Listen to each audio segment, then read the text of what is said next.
observe their rights and freedoms to the greatest extent. I commend the entire National Police Service, from the constable on the beat to the Inspector General, for the enthusiasm with which they have embraced the changes and enhanced our general security through increased vigilance and improved relationship with citizens and their communities. Before the end of the year, I will be appointing a task force to review the terms of service of our Kenya Police Service. It is instructive to note that the people of Kenya talk to us about predatory lending. And I engaged, when I came into office, 3 fintech institutions on the way forward in making mobile loans more affordable.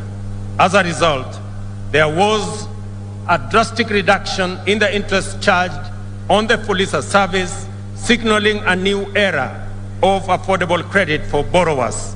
I also engaged lenders on the need to liberate more than 4 million borrowers from the prejudice arising from being blacklisted under the Credit Reference Bureau framework, which arbitrarily paralyzes their business prospects.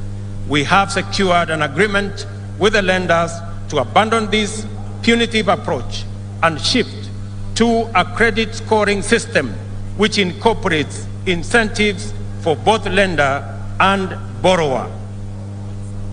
Let me also say that under our program on managing climate change, we will ensure that we build our 15 billion tree cover to be planted around the country. We will build it from the bottom up. The Ministry of Interior has the instructions to start with the 45,000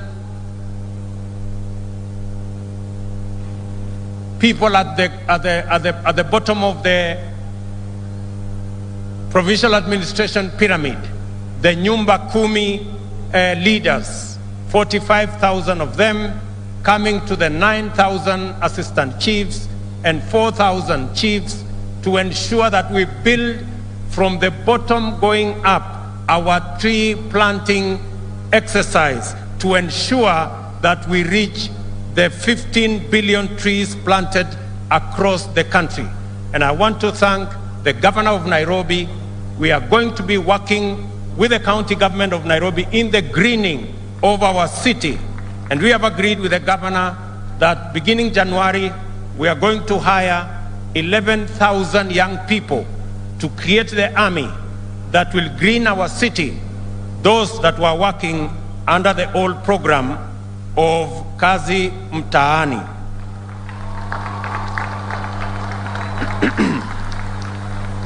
I want to ask other governors in other parts of Kenya to join us in this exercise of tree planting, because it is an exercise of our moment to manage the effects of climate change.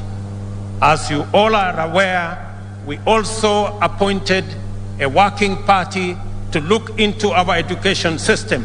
I want to say the preliminary report from the Presidential Working Party on Education Reform has been brought to the government, and we have agreed that our junior secondary schools will now be domiciled in our primary schools, to ensure that we save parents the huge costs that would go with taking their children to schools far away from their homes.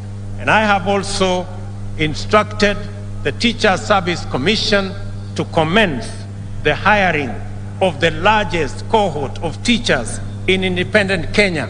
We are going to hire 30,000 teachers by early next year to provide instruction in our schools. Let me also say a request from Kilifi County that the Pemba community living in Kilifi County that has for a long time suffered without